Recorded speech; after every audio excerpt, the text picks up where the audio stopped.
Record. अच्छा जी, हम जो डिस्कस कर रहे हैं वो है कि पेपर अटेम्प्टिंग। मुझे जब मैं तैयारी कर रहा था लास्ट टाइम की, तो मुझे सर ने ये कहा था कि आपने बाकी लोगों के जो पेपर्स हैं वो आपने पढ़ने हैं, उनको देखना है कि वो कैसे लिखते हैं, उसमें क्या चीज़ें वो अलग करते हैं और किस तरह जो है एक अच्छा पेपर लिखा जाता है, सवालों के जवाब वगैरह। उससे आपको बहुत कुछ सीखने को मिलता है। तो वहाँ से मैंने कुछ चीज़ें ली। उसके बाद कुछ मेरा अपना एक्सपीरियंस था, उनकी बेस पे मैंने एक फार्मूला बनाया जिसको मैंने जो है वो लास्ट टर्म के अंदर यूज़ किया और उससे मुझे बहुत हेल्प हुई। इवन जब मैंने अभी 2022 का PMS दिया है, तकरीबन 1.5 साल हो चुका था मुझे जब मैंने राइटिंग छोड़ दी थी, हाथ से लिखना। एक होता है कि आप लिखते हो, टाइपिंग करना वो एक अलग चीज़ है, एक हाथ से लिखना एक अलग चीज़ होती है। मुझे तकरीबन 1.5 साल हो गया था, लाइक फेब 2021 में मैंने जो है वो लास्ट जंप दी, और तो उसके बाद जो है मैंने लिखना छोड़ दिया, और अब तकरीबन 1.5 साल के बाद जाकर मैंने पेपर दिए। जब मैंने पेपर दिए तो मेरी लेंथ में इशू नहीं आ रहा था, मुझे लिखने में इशू नहीं आ रहा था, मुझे सवालों को डी कोड करने में इशू नहीं आ रहा था। मैं उसकी लेंथ भी मुनासिब रख रहा था उसको, और सवालों को ठीक से एड्रेस भी कर पा रहा था।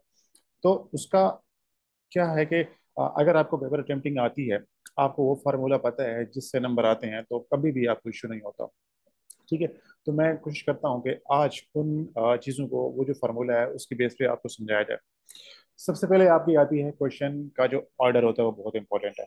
जैसे ही आपके पास एक पेपर आता है ना, ठीक है ना, आपके पास पेपर आता है, उसके ऊपर जो है यानी कि एस्से को निकाल दें, और बाकी तकरीबन जिसमें है ना, उसमें मल्टीपल क्वेश्चंस होते हैं। लाइक आपका पाकिस्तान अफेयर्स है, करंट अफेयर्स है, जनरल साइंस है, इस्लामी आता है और ऑप्शनल है। उसके अंदर आपने जो है more than one question solve करने हैं, लाइक 4-5 सवाल करने होते हैं। लैंग्वेजेस में 5 सवाल हो जाते हैं, जनरल साइंस में ज़्यादा हो जाते हैं, 4 सवाल हो जाते हैं शायद, और इसी तरह बाकी तमाम पेपर्स के अंदर आपके 4 सवाल होते हैं। अब वो 4 सवाल आपने कैसे अरेंज करने हैं, उसका ऑर्डर कैसे डिसाइड करना है, वो बहुत इंपॉर्टेंट है।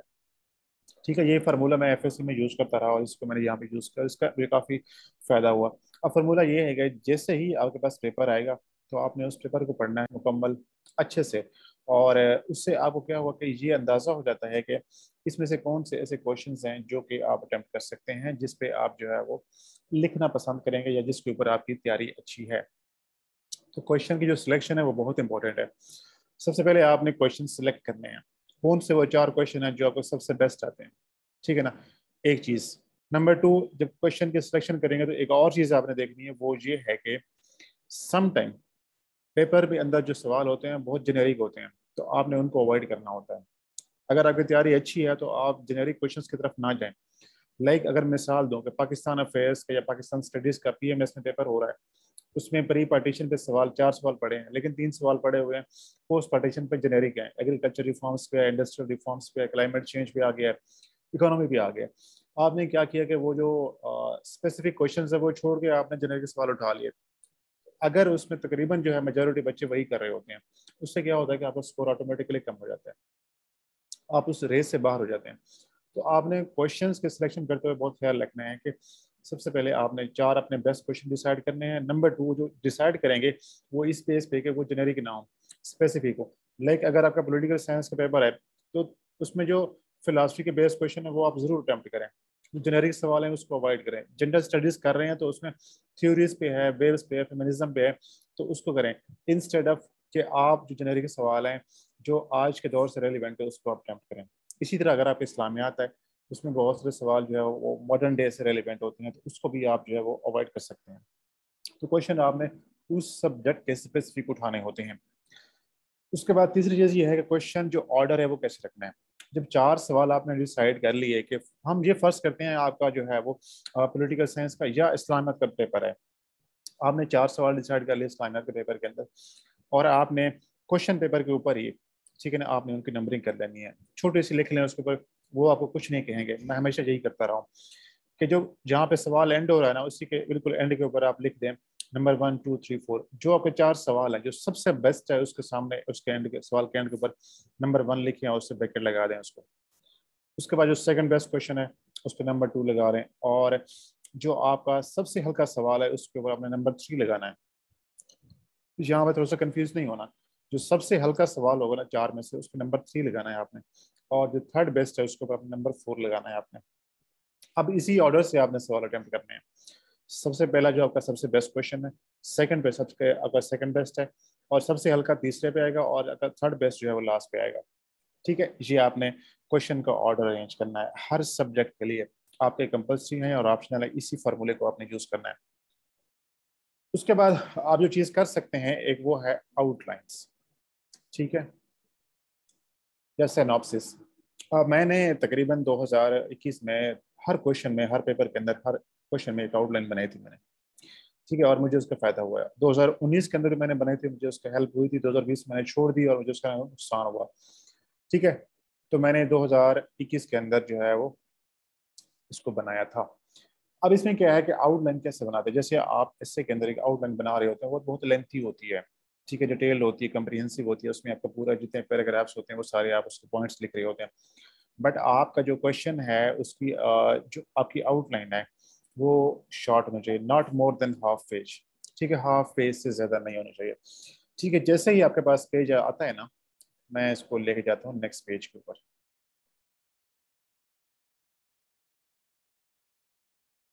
जैसे ही आपके पास आपने पहला सवाल अटेम्प्ट करना है, तो उसका जो फर्स्ट पेज है आपने उसके ऊपर दरमियान में क्वेश्चन नंबर, फॉर एग्जांपल आप 4 कर रहे हैं पहले। ठीक है, मैं इसको मिडल में लिखता हूँ, यहाँ पर मैं आपको दिखाता हूँ अभी। उसके बाद साइनॉप्सिस। ठीक है, ये मैंने मिडल में लिख दिया, इसको अंडरलाइन कर दिया मार्कर से। ये मैंने मार्कर से ले दिया, इसको अंडरलाइन कर दिया। अब इसके नीचे मैंने सिनॉप्सिस देना है, उसमें क्या आएगा, इंट्रोडक्शन आएगा एक तो। ठीक है, उसके बाद जो सेकंड सेकंड आपकी जो फर्स्ट मेजर हेडिंग है, ठीक है, वो शॉर्ट में। उसके नीचे जो उसके सब पॉइंट्स हैं, सब हेडिंग्स हैं। ठीक है, जितनी भी आती हैं आप उसको जो है वो 4 5 6 वो लिखेंगे। उसके बाद आपका जो नेक्स्ट पार्ट है वो क्या होगा, एक मिनट यार, वो आपकी तीसरी मेजर हेडिंग होगी, सॉरी सेकंड मेजर हेडिंग। ठीक है, अगर उसके नीचे 4 5 पॉइंट्स हैं वो लिखेंगे, और एंड के ऊपर अगर एनालिसिस करना है तो वो आप करेंगे। ठीक है, और एंड पे कंक्लूजन। तो ये आपने हाफ पेज का एक सिनॉप्सिस देना है उसको। ठीक है, आपके जो पॉइंट्स हैं वो शॉर्ट होने चाहिए, बहुत लंबे नहीं करने, जैसे आप सेंटेंस बना रहे होते हैं उस तरह नहीं करने उसको। ये आपने हाफ पेज पे लिख लेना है। और जब आपने क्वेश्चन स्टार्ट करना है तो उसको अपने नए पेज से स्टार्ट करना है, यानी कि आपका जो फर्स्ट पेज है उसके ऊपर सिर्फ आपका सिनॉप्सिस होगा, आपकी आउटलाइन होगी, और जो आपका इंट्रोडक्शन स्टार्ट होगा क्वेश्चन का, जो क्वेश्चन स्टार्ट होगा बराबर वो नए पेज से होगा।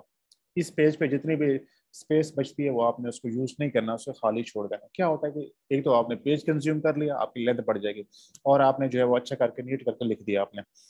ठीक है, उसके बाद आपने जो सवाल स्टार्ट करना है तो आपने, मैं इसको लेके जाता हूँ नए पेज पे। इस समय ये मेरे पास दूसरे सफ़े होते ना तो अच्छा हो जाता। अब आपने सबसे पहले हेडिंग देनी है इंट्रोडक्शन की, इसको आपने अंडरलाइन कर देना। इसके नीचे आपने लिखना है इंट्रोडक्शन, जितना आप लिख सकते हैं। ठीक है, वो आपकी मर्जी है, 5 लाइन्स हैं, 10 लाइन्स हैं, लेकिन जो आइडियली उसकी लेंथ होती है ना वो मोर देन हाफ पेज होनी चाहिए। ठीक है, आप जो है उसे हाफ पेज से ज़्यादा कर सकते हैं। अब इसके अंदर एक चीज़ होती है जो मैं ऐड करना चाहूँगा आपको, वो क्या होती है, रेफरेंस की। ठीक है ना, इसकी जो है 2 जगह होती हैं। आप जब भी सवाल करेंगे तो कोशिश करेंगे आपके इंट्रोडक्शन के शुरू में या उसके एंड के ऊपर जो है वो आपका एक रेफरेंस या बुक का हवाला होना चाहिए। ठीक है ना।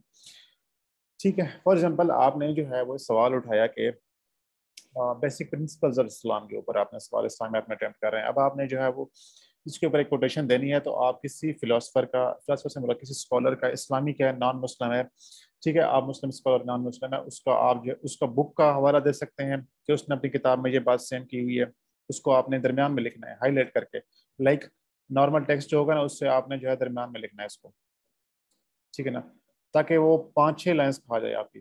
ठीक है ना, तो अगर आप इसको दरमियान में लिखते हैं तो क्या है कि ये तकरीबन ये वाला हिस्सा यहाँ तक, ये वाला हिस्सा जो है वो कंज्यूम कर देगा।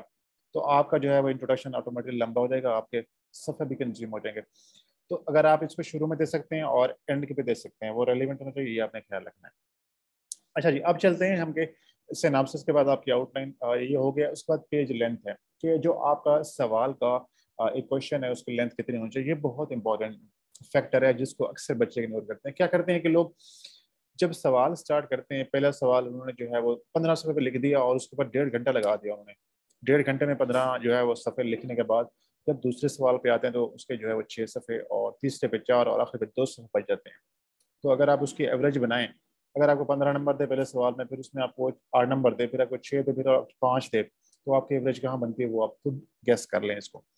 उसके बजाय अगर आप हर सवाल की लेंथ को बराबर रखते हैं, अब देखें आइडियली हर सवाल 20 नंबर का होता है, ये 15 नंबर का, 16 का, जितना भी आ रहा होता है, हर सवाल के बराबर नंबर हैं, तो आप एक सवाल की जो है वो कंप्रोमाइज क्यों कर रहे हैं अपने बाकी सवालों को।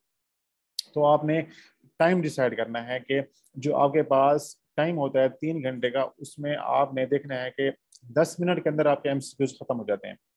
ठीक है ना, आपने उस टाइम को वेस्ट नहीं करना, 10 मिनट में, 7 मिनट में, 8 मिनट में एमसीक्यूज करके उसे रख लें और अपने सब्जेक्टिव पेपर को शिफ्ट हो जाएं, आप इसे अटेम्प्ट करना स्टार्ट कर देंगे। अब हम मुझे फर्ज करते हैं कि आपने 10 मिनट के अंदर जो है वो क्या खत्म कर दिया आपने एमसीक्यूज। पीछे बचते हैं आपके पास कितना टाइम बचता है, तकरीबन 2 घंटे और 50 मिनट, यानी कि ये बनते हैं 120, 50, 170 मिनट्स। 170 को आप डिवाइड करें 4 के ऊपर, तो ये बनते हैं 42 मिनट्स। आपका एक सवाल जो है वो 42 मिनट्स में, 40 मिनट्स में आपका एक सवाल खत्म होना चाहिए। आप इससे ज्यादा टाइम नहीं लगेगा एक सवाल के ऊपर। जैसे ही आपके 40-42 मिनट हो जाएंगे ना, आपने उस सवाल को एंड कर देना है 1-2 मिनट के अंदर ही, और अगले सवाल पे शिफ्ट हो जाना है आपने। इसी तरह फिर जब दूसरा मुकम्मल, फिर तीसरे पे, और इसी तरह आपने लास्ट सवाल करना है। आपका शुरू वाला और एंड वाला सवालों की लेंथ बराबर होनी चाहिए। अगर उसमें बहुत फर्क होगा तो एग्जामिनर को अंदाजा हो जाएगा कि इस बंदे ने गड़बड़ कर दी है। तो आइडियली जो लेंथ होती है ना, वो तकरीबन 6 से 7 सफ़े आप लाजमी लेकर जाएं। ये 7-8 भी हो सकते हैं, 10 भी हो सकते हैं, अगर किसी की राइटिंग स्पीड बहुत अच्छी है। बट आइडियली आपसे 6 से 7 सफ़े, पहला सवाल 7 पे, फिर 6 पे, फिर 7 पे, फिर 7 पे, इस तरह आप कर सकते हैं उसको। आपने बहुत ज़्यादा फर्क नहीं डालना, ऐसा ना होगा पहला 10 पे और फिर 6 पे और फिर एंड पे 4 पे जा रहा है, ये नहीं करना आपने। इसका आपने लाजमी ख्याल रखना है। ठीक है, ये आपकी लेंथ होगी आपके सवालों की। उसके बाद है हेडिंग्स और सब हेडिंग्स। जब भी आप सवाल को स्टार्ट करते हैं तो आपने सिनॉप्सिस देना है नए पेज के ऊपर, और उसके बाद सेकंड पेज पे आपने इंट्रोडक्शन लिखना है, जैसे मैंने बताया ये वाला। ठीक है ना, आप इंट्रोडक्शन देंगे। अब इंट्रोडक्शन के अंदर आपने क्या लिखना होता है, ये बहुत इंपॉर्टेंट चीज़ है। अक्सर बच्चे जो है ना, इंट्रोडक्शन के अंदर वो हिस्ट्री है, उसका बैकग्राउंड है, वो चले जाते हैं। ठीक है ना, वो जो सवाल पूछा गया है उसका जवाब नहीं देंगे। तो बेसिकली आपने अपने इंट्रोडक्शन के अंदर उस सवाल का जवाब देना है जो आपसे पूछा गया है। लाइक जैसे आप अपने इंट्रोडक्शन के एसे में, एसे के इंट्रोडक्शन के अंदर आप मेन कार्ड्स डिस्प्ले करते हैं, आपके जो मेन आर्गूमेंट्स हैं वो नजर आते हैं। इसी तरह जो सवाल का जवाब है वो आपके इंट्रोडक्शन में नजर आना चाहिए। बेसिक प्रिंसिपल, जब इस्लाम पे सवाल है तो आपने ये नहीं बताना कि इस्लाम कब स्टार्ट हुआ, कहाँ स्टार्ट हुआ, कैसे, और इसी पे आप खत्म कर दें, ऐसा नहीं करना। आप बताएं कि इस्लाम जो है उसके बेसिक प्रिंसिपल्स ये हैं, जिसमें से कुछ स्पेसिफिक ये हैं, और इसकी जो है इंपॉर्टेंस ये है, उसकी सिग्निफिकेंस ये है, और इसके ऊपर फलां आथर ने ये बात कही है कि इस्लाम के जो बेसिक प्रिंसिपल्स है वो इतने इंपॉर्टेंट और सिग्निफिकेंट है कि वो इंसान की जिंदगी के अंदर इस तरह जो है उसकी तब्दीली आती है। तो उससे रिलेवेंट जो बात करनी है आप करेंगे। लाइक आपका जो सवाल आगे चलने वाला है, जो आपने 5-6 सफ़े लिखने हैं, वो चीज़ें आपने मेन मेन मोटी मोटी बातें यहाँ पर आपने मेंशन करनी है। ये आपका हाफ पेज से ज़्यादा इंट्रोडक्शन होगा। उसके बाद आप जो है वो जब इंट्रोडक्शन लिख लेंगे तो आपने हेडिंग देनी है, मेजर हेडिंग। अब आपसे हो सकता है कि एक सवाल के अंदर दो चीज़ें पूछी गई हों। फॉर एग्जाम्पल आपसे ये पूछ सकता है कि कोल्ड वॉर क्या है और उसके जो है वो रीजंस क्या थी। अब आपने दो चीज़ें बतानी है कि व्हाट इज कोल्ड वॉर और उसके रीजंस क्या है। तो पहली आपकी हेडिंग क्या होगी, कोल्ड वार की, व्हाट वाज कोल्ड वार या व्हाट इज कोल्ड वार। उसके बाद आप जब उसे लिखेंगे, मेन हेडिंग देने के बाद उसके सब हेडिंग दें। अब आपने पैराग्राफ बताने हैं, लिखने हैं, तो वो सारे पॉइंट्स जो है उसके एक मेजर हेडिंग बनाए। लाइक आपने यहाँ पर लिखा है फॉर एग्जाम्पल के what is the cold war. ठीक है जी, आपने लिखा है। अब इसके नीचे आपने जो है वो क्या करने हैं कि पॉइंट्स बताने हैं आपने इसके नीचे। अब आपने इसके नीचे जो इसके मेन पॉइंट्स हैं, जो आपके आर्गुमेंट्स हैं, यानी कि जो आपने पैराग्राफ लिखने हैं, वो सिर्फ पैराग्राफ नहीं लिखने बल्कि आपने उसकी हेडिंग्स बनानी है।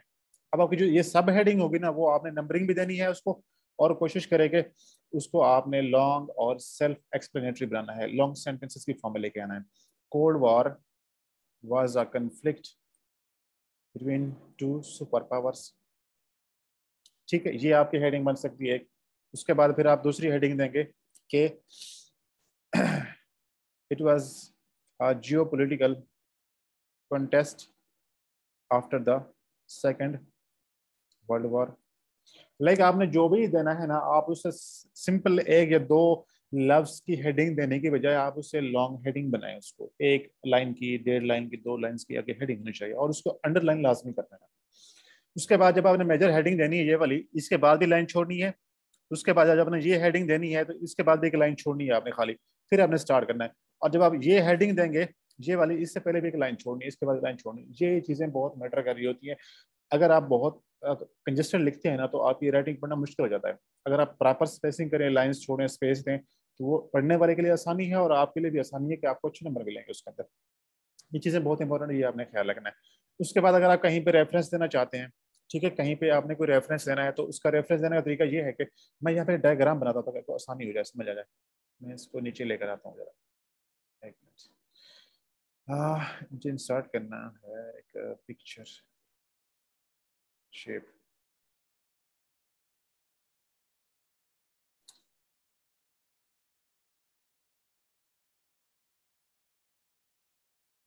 ये देखें, यानी कि आप यूं समझिए कि ये आपने हेडिंग दी है नंबर 2, इसके बाद आपके पास आपने कुछ लिखा है, कंटेंट लिखा है, टेक्स्ट लिखा है या नहीं लिखा, और आपने कोई रेफरेंस देना है तो आपने इस पोर्शन में देना है उसको।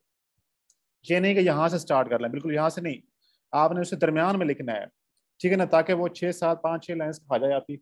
उससे क्या है कि एक वो बड़ी डोमिनेंट नजर आती है, आसानी से नजर आती है, एग्जामिनर की नजर उस पर पड़ती है और उससे बहुत आसानी होती है और आपका इंप्रेशन अच्छा बनता है। उसके बाद आपके सवाल की लेंथ भी ऑटोमेटिकली बढ़ रही है। तो ये आपने लाजमी करना है, ठीक है ना। जब भी रेफरेंस देंगे, कहीं पे इंट्रोडक्शन में देंगे या आप कंक्लूजन में या आप अपने दरमियान में क्वेश्चन के अंदर, तो इसी तरह आपने दरमियान में ही उसको देना है आपने उसको। अच्छा जी, उसके बाद हम चलते हैं आपकी हेडिंग्स। अब जो आपके नंबर ऑफ हेडिंग्स हैं कितनी होनी चाहिए, देखें, एक 6 से 7 सफ़े का आइडियली जो सवाल जा रहा है आपका, उसके जो आपके पास हेडिंग्स है कम से कम 10 प्लस है, 10 से 12 हेडिंग आप उसमें लाजमी लेंगे, ठीक है ना। और कोशिश करनी है कि जितने सेक्शंस हैं आपसे पूछे गए हैं वो तमाम सेक्शंस आपने एड्रेस करने हैं। ऐसा नहीं करना कि आपने उससे आपसे उसने पूछा कि कोल्ड वार क्या है, स्टार्ट उसकी रीजंस क्या थी और इसका इम्पैक्ट क्या था। आप ये बता दें कि कोल्ड वार स्टार्ट कैसे हुई, उसका इम्पैक्ट, लेकिन आप ये ना बताएं कि कोल्ड वार क्या थी, या आप ये बता दें कोल्ड वार क्या थी, उसका रीजंस क्या थी और उसके इफेक्ट्स मिस कर दें आप।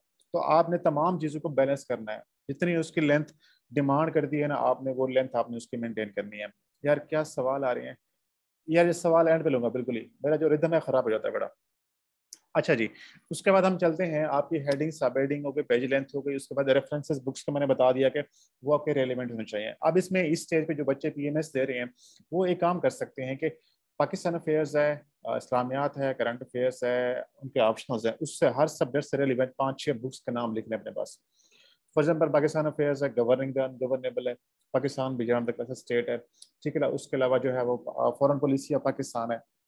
इस तरह के आप 5 6 बुक्स के नाम लिख लें और एक क्वेश्चन के अंदर आप 1 या 2 बुक्स हैं उसके हवाले दे सकते हैं। अभी आप या तो नहीं कह सकते सारा कुछ, बट अभी आप रेफर कर सकते हैं, इनडायरेक्ट वे में आप उसका रेफरेंस दे सकते हैं, फलां आथर ने ये बात अपनी किताब में इस तरह से नोट की है, यानी कि जो बात आपने की है उससे आप इंडोर्स करवा देंगे आप उसको। इस स्टेज पे ये करेंगे। लेकिन जो बच्चे तैयारी कर रहे हैं सीएसएस की, उसके लिए मैं एक अलग से बताऊंगा उनको तो किस तरह से अपने रेफरेंसेस और ये चीज़ें तैयार कर सकते हैं। उसके बाद कोटेशन हैं कि अगर आप सम टाइम की कोटेशन देनी है तो वो दे सकते हैं। आप कोटेशन किसकी दे सकते हैं, आप किसी इस्लामियात के अंदर आपने कोई लिविंग पर्सनैलिटी है उसको बिल्कुल ही अवॉइड करना है। मौलाना तारिक जमील है, बिल्कुल अवॉइड करना है उसको आपने। जो अगर आपको लिखता है कि कोई ऐसा बंदा है जो बड़ा कंट्रोवर्शियल है इस्लाम के हवाले से, उसकी जो है वो व्यूज बड़े कंट्रोवर्शियल हैं, उसको अवॉइड करें आप, ठीक है। जवेद अहमद गामदी है उसको अवॉइड करें आप, क्योंकि वो लिविंग पर्सनैलिटी है। जो लोग जिनकी डेथ हो चुकी है उसके ऊपर बात नहीं हो सकती, आप उनको कोट कर सकते हैं, ठीक है। डॉक्टर इसरार अहमद है, उसे आप कोट कर सकते हैं। उसके अलावा जो है वो सैयद कुतुब है, उसे आप कोट कर सकते हैं। उसके अलावा अभी इंडियन एक स्कॉलर था, क्या नाम था उसका, मौलाना वहीदुद्दीन खान, उसकी डेथ हुई है, उसको आप कोट कर सकते हैं। इसी तरह इस्लामियात के अंदर जितने भी आपको रेलिवेंट मिलते हैं। देन नॉन मुस्लिम स्कॉलर्स हैं, कैरन आर्मस्ट्रांग है, उसकी बड़ी किताबें हैं, उसका बड़ी कंट्रीब्यूशन है इस्लाम के अंदर। जाद बर्नार्ड शाह है उसका। उसके अलावा जो है इस तरह के बहुत से स्कॉलर्स हैं जिन्होंने लिखा है, उसको उसको भी आप कोट कर सकते हैं, ठीक है। कोटेशन दे सकते हैं और कोटेशन ट्राई करें कि शॉर्ट होनी चाहिए, बहुत लंबे ना हो, 2 3 लाइन से ज़्यादा कोटेशन बड़ी लंबी ना हो आपकी। उसके बाद आपकी प्रेजेंटेशन और डायग्राम पे आते हैं, उसके बाद लास्ट पे जाएंगे हम। डायग्राम क्या होती हैं कि जो आपका सवाल होता है ना 6 से 7 सफ़े का, उसमें कम से कम एक डायग्राम लाजमी है, कम से कम एक लाजमी होनी चाहिए आपकी, ठीक है ना। फॉर एग्जाम्पल मैं आपको मिसाल लेता हूँ कि सवाल था हमारा कि what is cold war, its causes and consequences, मिसाल के तौर पर ये आपका सवाल, ठीक है ना। अब आपने जो है वो इंट्रोडक्शन स्टार्ट किया, लिखा, कोल्ड वॉर का बताया, एक्सप्लेन किया।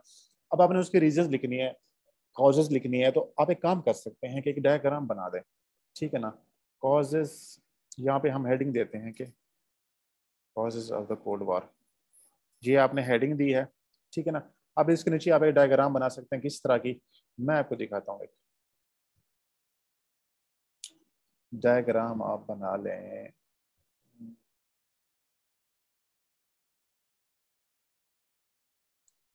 ये तो बड़ी अजीब सी है, इसको रहने दें, कोई और देखते हैं।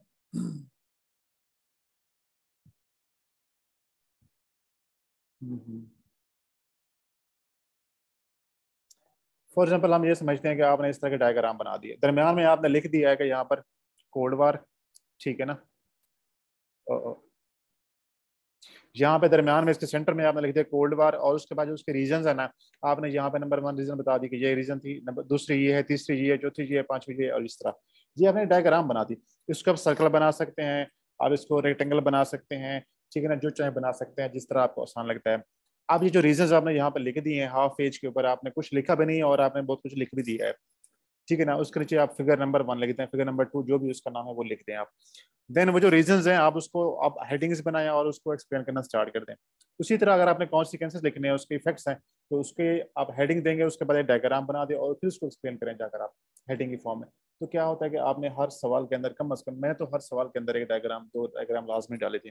तो आप भी बड़ी आसानी से हर सवाल के अंदर इजीली क्रिएट कर सकते हैं, ठीक है ना। आपके पास एक फार्मूला होना चाहिए, आपको पता होना चाहिए कि जो सवाल आ रहा है उसमें कहाँ पे डायग्राम होनी चाहिए, कहाँ बन सकती है, ये आपने डिसाइड कर लेना, तो उसमें आपको बड़ी आसानी हो जाती है। अगर आपके सवाल के जवाब में आपकी हेडिंग्स अच्छी हैं, आपकी डायग्राम्स बनी हुई हैं, मैप्स बने हुए हैं, ये चार्ट्स बने हुए हैं, प्लस कोटेशंस हैं, रेफरेंसेस हैं, लेंथ प्रॉपर है, हर सवाल बराबर लेंथ पे जा रहा है, और आपने कंटेंट क्वालिटी लिखा है, तो कभी भी एग्जामिनर आपको फेल नहीं कर सकता, बल्कि आपको बहुत अच्छा स्कोर मिलेगा उसके अंदर, ठीक है। ये कुछ चीज़ें हैं जो आपने ख्याल रखना। उसके बाद क्या है, हमारे पास है कि एनालिसिस। देखें कुछ क्वेश्चंस होते हैं जिसके अंदर एग्जामिनर आपसे एनालिसिस पूछता है।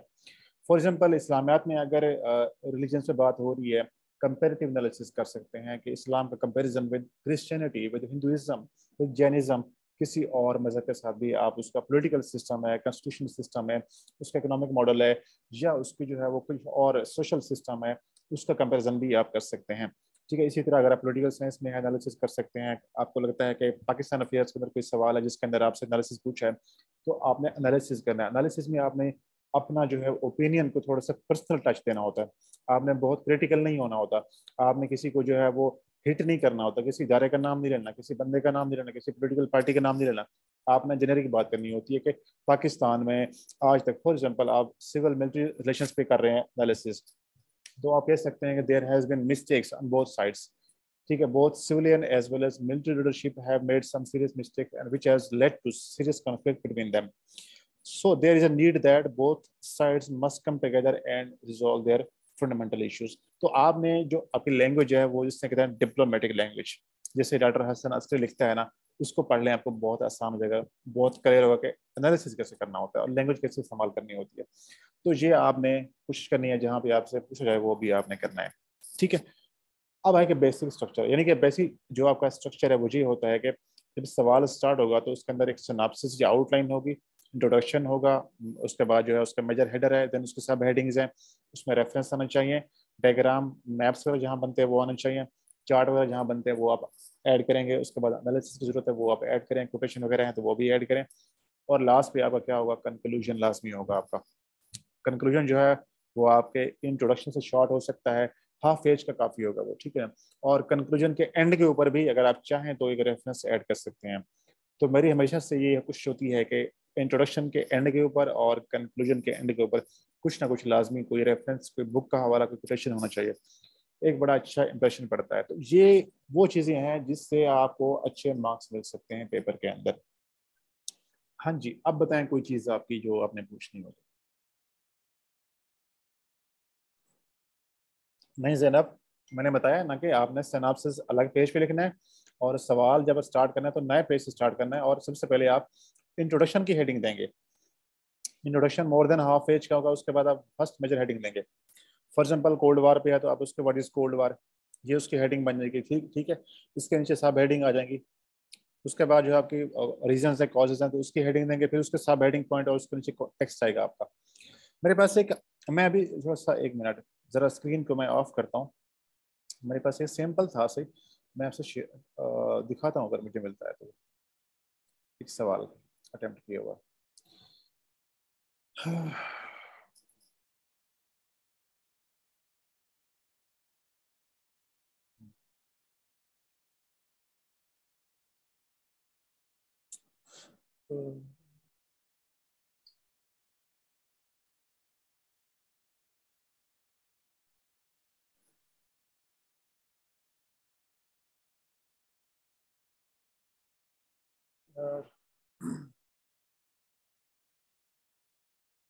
हाँ मुझे मिल गया, ये मैं अभी आपको दिखाता हूँ। अब देखें, ये आपके पास एक पेपर है, ठीक है, इसके अंदर सिनॉप्सिस नहीं है, आउटलाइंस नहीं है, कुछ भी नहीं है, वो आप ऐड कर सकते हैं। ठीक है, ये आपका सबसे पहले इंट्रोडक्शन की हेडिंग, ये आपने स्टार्ट किया इंट्रोडक्शन, ये कोई चीज़ हाईलाइट करनी है वो आप कर सकते हैं।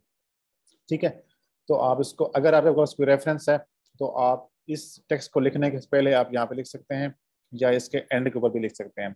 उसके बाद आप आते हैं, आपके जो मेजर हेडिंग्स हैं, आपके जो मेजर हेडर है उसके ऊपर आप आ सकते हैं। ठीक है, ये आपने हेडिंग दी है उसकी, और उसकी जो सब हेडिंग आपकी, फिर आपने टेक्स्ट लिखना शुरू कर दिया है। ठीक है, उसके बाद ये दूसरी हेडिंग है, उसके जो टेक्स्ट है, अब ये रेफरेंस उसने यहाँ पे दे दिया है। ठीक है, कोई चीज़ उसने ऐड कर दी यहाँ पर। ठीक है, ये हाईलाइट कर दिया उसने। आप टाइम लाइन बना सकते हैं, डायग्राम्स बना सकते हैं, चार्ट बना सकते हैं, टेबल बना सकते हैं, कुछ भी चाहें, जो भी चाहें आप अपने पेपर को बनाने के लिए आप कर सकते हैं उसके बाद। ठीक है, मुझे कोई और सवाल लिखने दें इसका। अब देखें, ये जैसे ये इसने डायग्राम बना दी, यहाँ पे फ्लो चार्ट बना दिया एक सॉर्ट ऑफ। ठीक है, एक टाइम लाइन को शो करने के लिए इसने।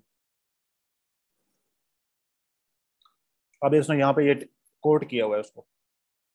ठीक है ना, ये उसने कोड किया हुआ, ये वाला उसने हाईलाइट कर दिया, उससे पहले भी लाइन छोड़ दी, उससे बाद भी बराबर सी।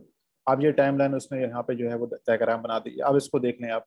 ठीक है ना, ये चीज़ें आपके पेपर के अंदर एक डाइवर्सिटी लेकर आती हैं, जो मोनोटोनस के उससे ख़त्म कर दी हैं, और ये शो करती हैं कि आप फुली तैयार हैं आप उस चीज़ के लिए, और आपके पास नॉलेज है, आपको लिखना भी आता है, प्रेजेंट करना भी आता है, और आपको ये पता भी है कि सवालों का जवाब कैसे देना है। ठीक है, ये एक बड़ा आइडियल क्वेश्चन अटेम्प्ट किए हुए हैं, बड़े अच्छे पेपर्स लिखे हुए हैं इस बच्ची के। तो ये मेरे पास है, जब भी किसी बच्चे को चाहिए होता है तो मैं उसको यही शेयर करता हूँ। तो अगर आपको चाहिए तो मैं आपको भी ग्रुप के अंदर भेज दूंगा ये, और इसको आप एज ए मॉडल या एज ए एग्जाम्पल सैम्पल जो है आप इस्तेमाल कर सकते हैं। ये आपको बहुत सारी चीज़ें जो है क्लियर करवा देगा। ठीक है जी। हाँ जी। अच्छा जी, मैं रिकॉर्डिंग को ज़रा जो है वो